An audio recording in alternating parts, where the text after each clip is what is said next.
सभी को नमस्कार। मैं रमन शर्मा आप सभी का अपने YouTube चैनल पर स्वागत करता हूं। आज हम बौद्ध धर्म के बारे में पढ़ेंगे। बौद्ध धर्म को मैंने दो भागों में बांटा है, जिसका एक भाग मैं आज आपके सामने प्रसारित कर रहा हूं और इसका दूसरा भाग कल प्रसारित किया जाएगा।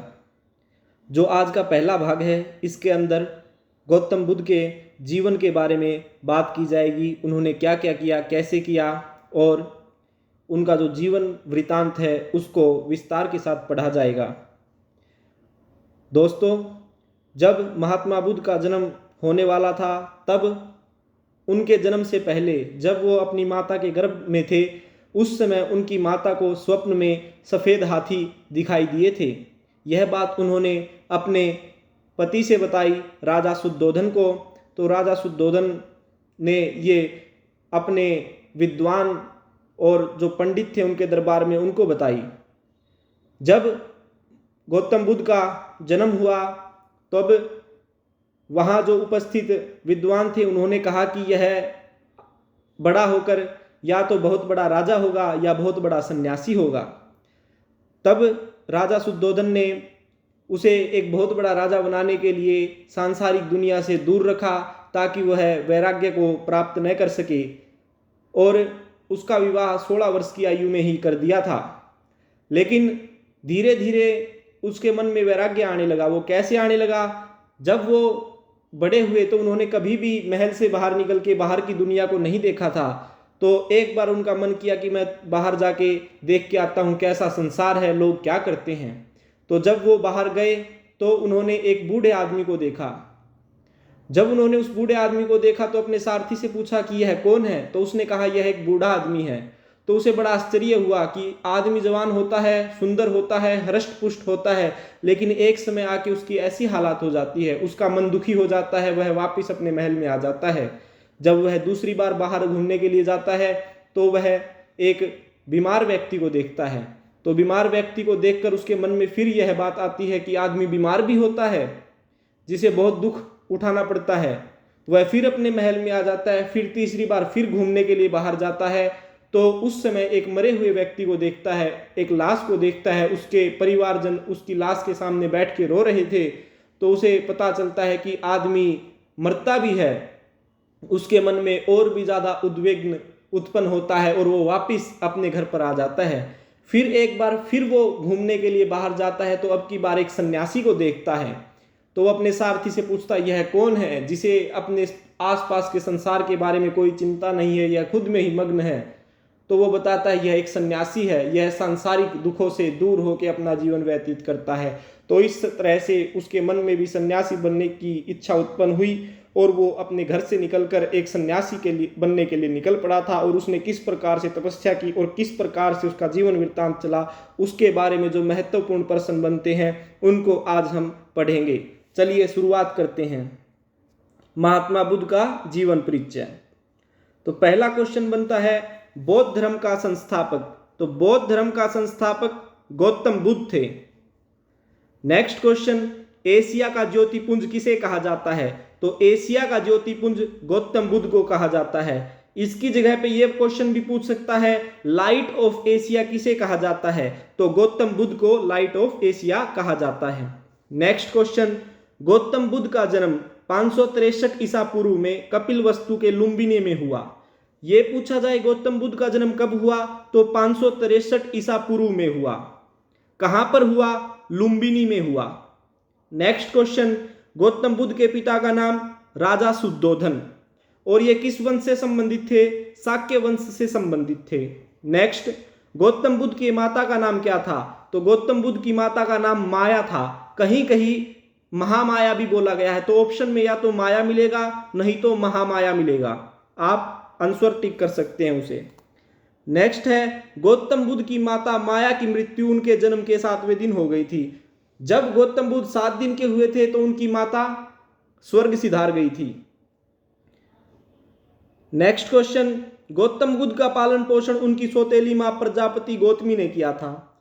जब गौतम बुद्ध की मां की मृत्यु हो गई तब उसे पालने के लिए उसकी जो सौतेली मां थी जिसका नाम था प्रजापति गौतमी, उन्होंने उनको पाला। नेक्स्ट क्वेश्चन, गौतम बुद्ध के बचपन का नाम सिद्धार्थ था। काफी बार एग्जाम में क्वेश्चन पूछा गया है। गौतम बुद्ध के बचपन का नाम सिद्धार्थ था। नेक्स्ट, गौतम बुद्ध का विवाह 16 वर्ष की अवस्था में यशोधरा के साथ हुआ। यह पूछा जाए गौतम बुद्ध की पत्नी का नाम क्या था, तो आंसर आएगा यशोधरा। और यह पूछा जाए कि गौतम बुद्ध का विवाह किस उम्र में हुआ, तो 16 वर्ष की आयु में हुआ था। नेक्स्ट है, गौतम बुद्ध के पुत्र का नाम राहुल। गौतम बुद्ध के जो पुत्र हुआ था उसका नाम राहुल रखा गया था। नेक्स्ट आगे बढ़ते हैं। सिद्धार्थ जब कपिल वस्तु की सैर पर निकले तो उन्होंने निम्न 4 दृश्यों को देखा। पहला जो दृश्य देखा था, उन्होंने एक बूढ़े व्यक्ति को देखा। दूसरा दृश्य में एक बीमार व्यक्ति को देखा। और तीसरे दृश्य में उन्होंने एक शव को यानी एक लाश को या एक मरे हुए व्यक्ति को देखा। और चौथे दृश्य में उन्होंने एक सन्यासी को देखा। नेक्स्ट है, सांसारिक समस्याओं से व्यथित होकर सिद्धार्थ ने 29 वर्ष की अवस्था में गृह त्याग किया। इस घटना को बौद्ध धर्म में महाभिनिष्क्रमण कहा गया है। यह क्वेश्चन पूछा जाए कि सिद्धार्थ ने या गौतम बुद्ध ने किस उम्र में घर का त्याग किया, तो 29 वर्ष की आयु में उन्होंने घर को छोड़ दिया था। और इस घटना को बौद्ध धर्म में क्या कहा गया है, यह क्वेश्चन पूछा जाए तो गृह त्याग की घटना को महाभिनिष्क्रमण कहा गया है। नेक्स्ट क्वेश्चन है, गौतम बुद्ध का प्रथम गुरु, तो आंसर होगा अलार कलाम। जब गौतम बुद्ध ने अपने घर को छोड़ा तो उनके पास कोई भी गुरु नहीं था, उनको शिक्षा देने वाला या बताने वाला कोई नहीं था। तो उन्होंने अपना जो प्रथम गुरु बनाया था वो अलार कलाम को बनाया था। अलार कलाम वैशाली से थे। सिद्धार्थ ने वैशाली के अलार कलाम से सांख्य दर्शन की शिक्षा ग्रहण की। यह पूछा जाए कि गौतम बुद्ध ने अपने प्रथम गुरु अलार कलाम से किस चीज की शिक्षा प्राप्त की, तो उन्होंने सांख्य दर्शन की शिक्षा प्राप्त की थी अलार कलाम से। नेक्स्ट है, सिद्धार्थ ने शून्य का ज्ञान अलार कलाम से प्राप्त किया। क्वेश्चन पूछा जा सकता है कि शून्य का ज्ञान सिद्धार्थ ने किससे प्राप्त किया, तो अलार कलाम से प्राप्त किया था। नेक्स्ट है, अलार कलाम के बाद सिद्धार्थ ने राजगीर के रुद्रक रामपुत से शिक्षा ग्रहण की। इन्होंने सिद्धार्थ को योग का ज्ञान प्रदान किया।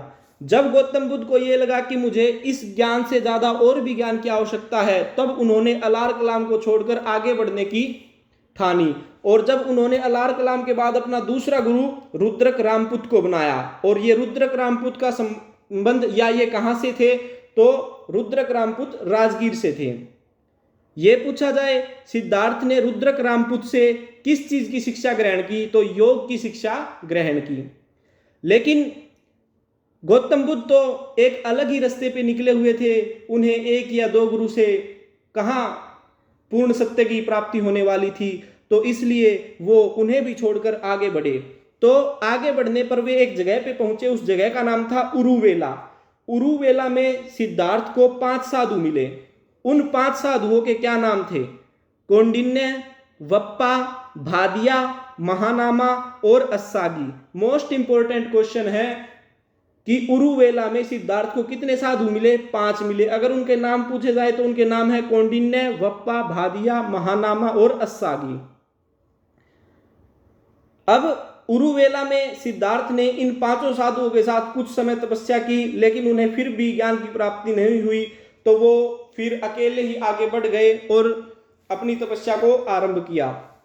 नेक्स्ट क्वेश्चन है, 6 वर्ष की तपस्या के बाद 35 वर्ष की आयु में वैशाख की पूर्णिमा की रात निरंजना या फाल्गु नदी के किनारे पीपल के पेड़ के नीचे सिद्धार्थ को ज्ञान प्राप्त हुआ। तो यह क्वेश्चन पूछा जाए कि सिद्धार्थ को किस उम्र में ज्ञान प्राप्त हुआ, तो 35 वर्ष की आयु में प्राप्त हुआ। कब प्राप्त हुआ, तो वैशाख की पूर्णिमा को प्राप्त हुआ था। किस नदी के किनारे प्राप्त हुआ, निरंजना नदी के किनारे या फिर फल्गु नदी के किनारे। दोनों नदियों के 2 नाम है, कोई भी एक आपको ऑप्शन में मिलेगा।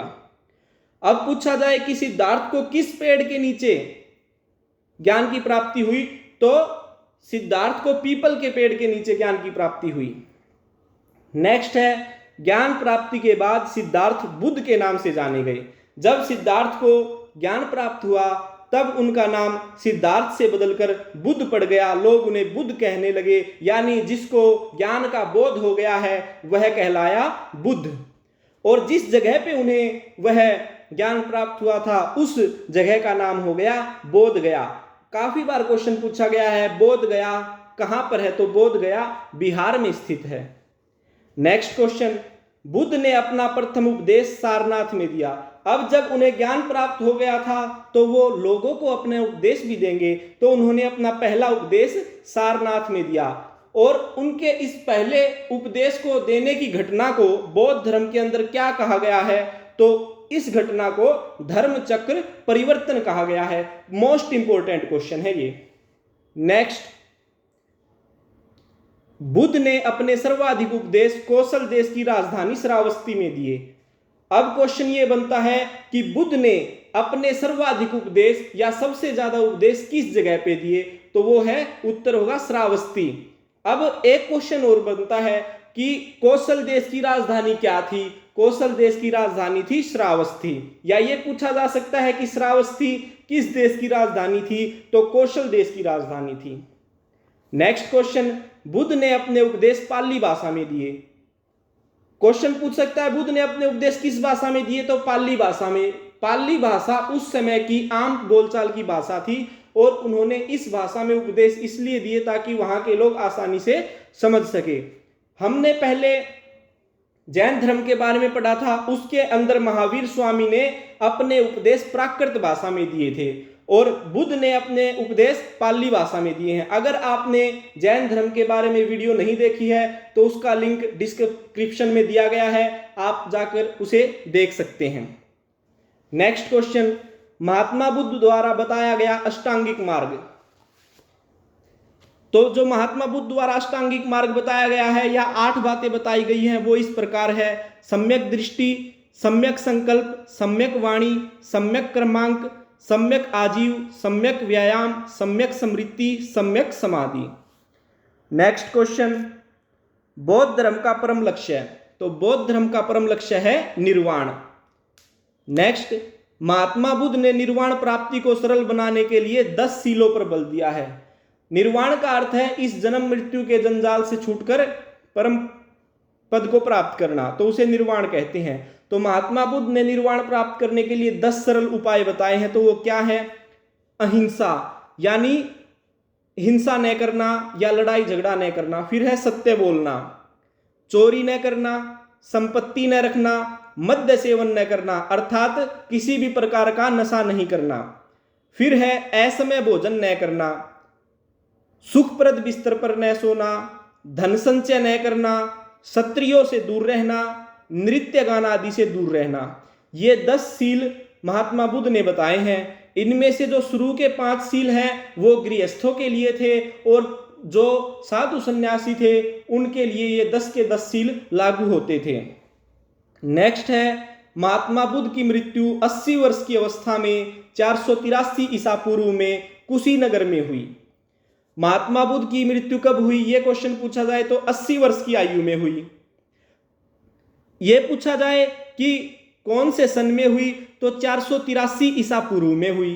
कहां पर हुई तो कुशीनगर में हुई।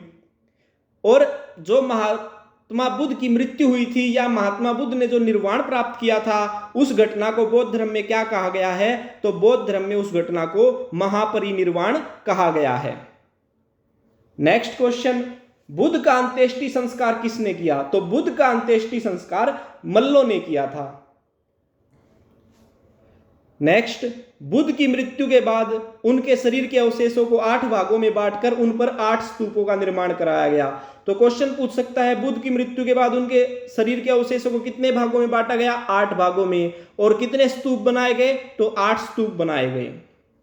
नेक्स्ट क्वेश्चन, बौद्ध धर्म का सबसे पवित्र त्योहार वैशाख पूर्णिमा है और वैशाख पूर्णिमा को ही बुद्ध पूर्णिमा कहा जाता है क्योंकि बुद्ध पूर्णिमा के दिन ही बुद्ध का जन्म हुआ था और बुद्ध पूर्णिमा के दिन ही उन्हें ज्ञान की प्राप्ति हुई थी और बुद्ध पूर्णिमा के दिन ही उन्हें महापरिनिर्वाण प्राप्त हुआ था। अब महात्मा बुद्ध के जीवन से संबंधित बौद्ध धर्म के प्रमुख प्रतीक हैं, काफी बार एग्जाम में पूछे गए हैं, इनको अच्छी तरह से याद कर लीजिएगा। तो जन्म का प्रतीक है कमल व सांड, घर त्याग का प्रतीक है घोड़ा, ज्ञान प्राप्ति का प्रतीक है पीपल का पेड़ या बोधि वृक्ष, प्रथम उपदेश का प्रतीक है चक्र, निर्वाण प्राप्ति का प्रतीक है पदचिन्ह और मृत्यु का प्रतीक है स्तूप। तो आज हमने यह बौद्ध धर्म के बारे में महात्मा बुद्ध के जीवन परिचय से अवगत कराया गया आपको। अगर आपको यह वीडियो अच्छी लगी तो लाइक, शेयर, सब्सक्राइब करें और मिलते हैं अगली वीडियो में। धन्यवाद। जय हिंद, जय भारत।